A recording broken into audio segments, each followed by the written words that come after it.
लेकिन आप अपने वीडियोस में इस्लाम के ग्लोरिफिकेशन पर बहुत बातें करते हैं, तो आपकी ये बात और आपके जो वीडियोस वायरल होते हैं उसमें विरोधाभास दिखता है।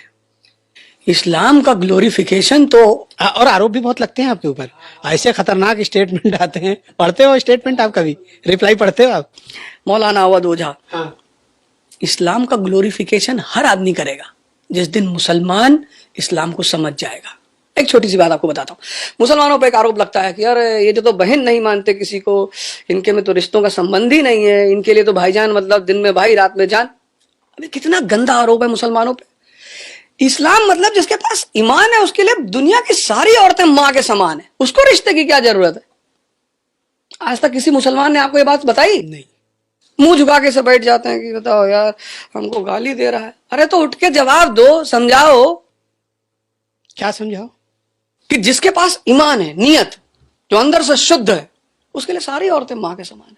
उसको क्या जरूरत है सबको बहन बनाने की? इसकी कोई जरूरत है? आप बताइए, आप इतने सारी महिलाओं से मिलते हैं, सबका सम्मान नहीं करते हैं? कोई जरूरत है सबसे बहन बनाने की? तो जब आप अंदर से सबका सम्मान कर रहे हैं, इज्जत कर रहे हैं, तो क्या रिश्ते की कीमत है? मुसलमान जवाब ही नहीं दे पाता। इस समय इस्लाम और मुसलमान कहाँ पर खड़े हुए? इस्लाम जिस तरह तो का वातावरण है, वो आप क्या एनालिसिस करते हो इसका? इस्लाम तो उतनी ऊंचाई पे खड़ा है जितनी ऊंचाई पर वो शुरू में था, और कभी नीचे नहीं आएगा, कभी नहीं। क्योंकि इस्लाम एक रिफॉर्म रिलीजन है।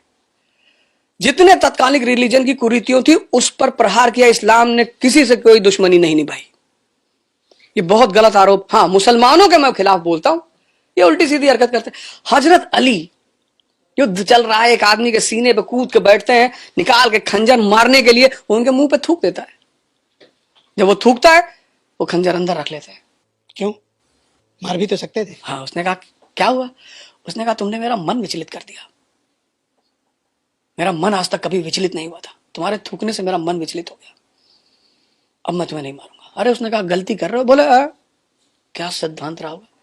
मिस्र का एम्बेसडर हजरत उमर से मिलने आया, खलीफा जमीन पे सो रहे हैं पत्थर की तकिया बना के। अरे उसने मिस्र की तलवार ले आके उनके कदमों, बोले ये भैया खलीफा, इतनी ईमानदारी?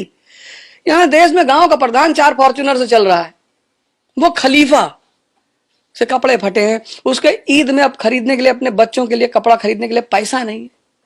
वो जाके अपने खजांची से खलीफा कहता है कि यार कुछ पैसा उधार दे दो तो मैं अपने बच्चों के लिए ईद में कपड़ा खरीद लूं। तो खजांची कहता है कि इसकी गारंटी दो कि तुम पैसा वापस करने के लिए जिंदा रहोगे। तो कहा यार मौत की तो कोई गारंटी नहीं है, तो नहीं दिया। ये है इस्लाम। ये इस्लाम नहीं सरतन से जुदा, सरतन से जुदा। तुम आदर्श बनो कि लोग तुमको सलाम करें। इज्जत कमाई जाती है, ली नहीं जाती। कुछ चीजें आप दुनिया में ले नहीं सके। मैं सबसे कहूं मैं टीचर हूं, मुझको सलाम करो, तो घर आएंगे सब। ये बात मुसलमान भूल गया, ये बात हिंदू भी भूल गए। भाई विवेकानंद अमेरिका गए तो कोई, भारत उस वक्त सुपर शक्ति था। भाई बिल क्लिंटन भारत आए तो अमेरिका सुपर पावर था, तो लोगों ने फूल बरसाए, माला बरसाए। जो गुलाम भारत का आदमी अमेरिका जा रहा है वहां लोग उसका पैर छू रहे हैं। क्यों? क्योंकि उसके अंदर की महानता है, रोशनी है। ये बात इनको समझ में नहीं आ